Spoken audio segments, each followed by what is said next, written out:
String puppets, also known as marionettes, are an ancient form of artistic expression. It's not known exactly where or when the first string puppets made an appearance, but it was thousands of years ago. Their performance might be a bit wooden, but they still managed to entertain audiences worldwide. CGI characters may rule in Hollywood, but on stage, there's no doubt that string animated ones can still dazzle and delight. A few movements of the puppeteer's hand and some fantastical characters are brought to life. Behind the scenes, making these marionettes is a major production. Each one is painstakingly handcrafted in a process that can take weeks. Like all good things, the spark is an idea. The puppet maker draws several sketches of a character, tweaking the features until he's satisfied. He then draws a full-scale version of the marionette. Referring to that scale drawing, he sculpts the head in clay, building it onto a wooden framework, known as an armature. The clay is oil-based, which means it doesn't dry out as fast as the water-based kind, so there's time to tweak it to perfection. Lines drawn for reference make it easier to position the nose, eyes and mouth, and he defines the mouth a little more to give it a petulant expression. He smooths the top of the clay head using a looped sculpting tool and his thumb. He constantly compares the dimensions of the sketch to the sculpture. Once the lips and other features have been smoothed out, he prepares to make a plaster mold of the sculpture. He divides the head into 4 sections and outlines a trapdoor at the back of the head for easy access later. He now inserts metal shims along the dividing lines. He's essentially building walls to contain moulding plaster. The shims will also ensure that the plaster can be removed in 4 whole pieces.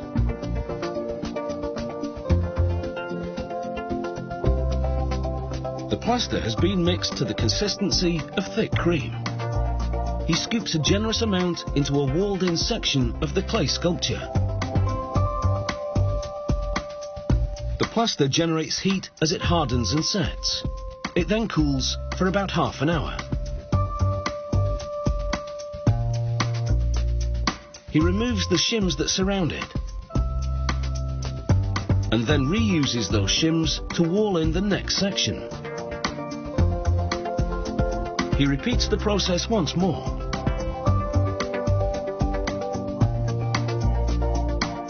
When all 4 sections are complete, he gently chisels them at the seams to separate them. He opens the mould and removes the sculpture. Its image has been transferred to the inside of the mould, so the clay sculpture is no longer needed. He's ready to cast the puppet head using the mould. For that he uses plastic-infused cloth squares, softened by solvent. He transfers the squares to the mould sections and layers them papier-mâché style. A release agent applied to the mould keeps the squares from sticking to it as they begin to bond to each other and infiltrate the mould's curves and crevices. With squares now applied to all 4 sections, he puts the mould back together again and joins them at the seams. After 10 hours, it should be ready. All those little squares are now one solid marionette head. The casting looks pretty rough at this point, so he covers the entire surface with plastic wood filler.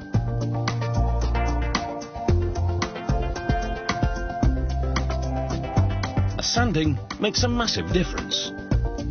He then paints the head and cuts holes for the eyes and mouth. From the inside of the puppet head, he attaches springs to enable the mouth and eyes to open and close.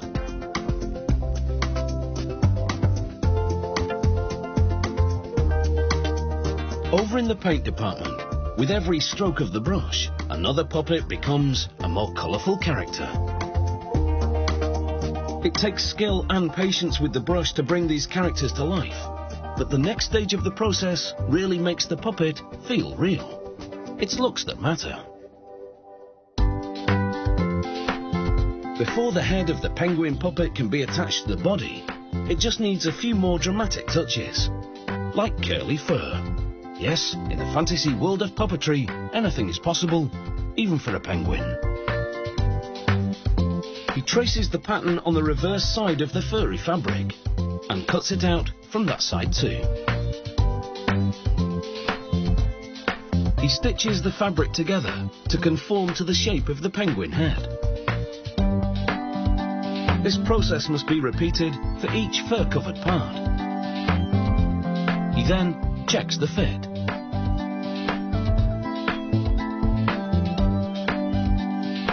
Satisfied with the result, the eyelashes are next. He traces the pattern onto rubber and cuts the lashes out. To accentuate the eyes, the lashes are made substantial. He inserts a pair of lashes into slits in each wooden eyeball. No detail is overlooked. Here he glues rhinestones to shoes for some serious on-stage bling.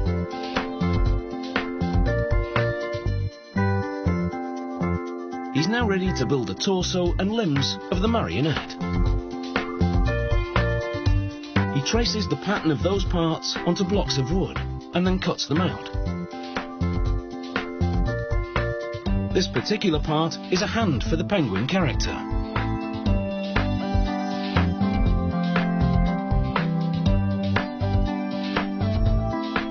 The initial cut is rough, so needs fine-tuning.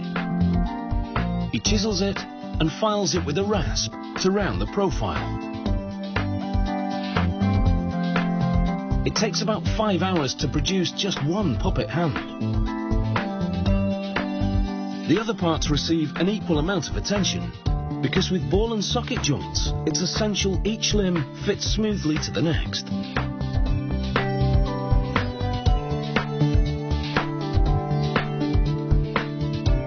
He attaches the two limb segments with a hinge made from a kind of fiberboard and tests that the joint will move freely under the costume.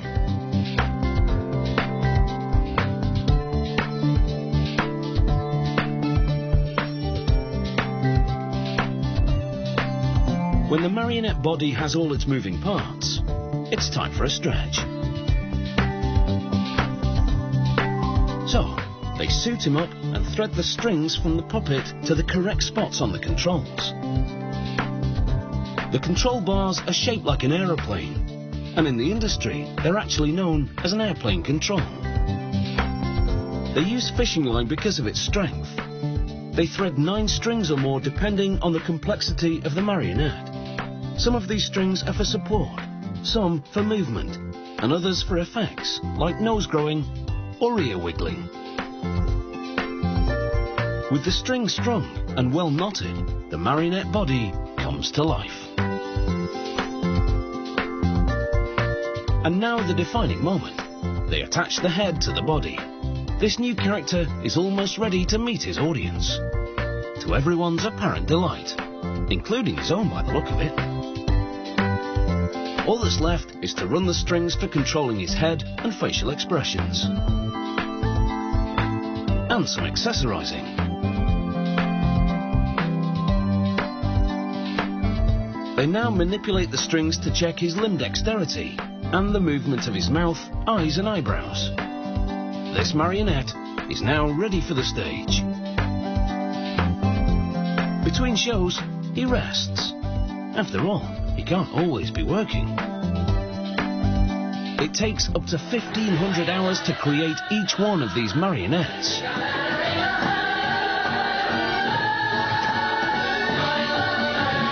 And after all that work, it's now curtains up. Who decided to wear socks and sandals for this show? Come on, make an effort. The puppets have. Bravo!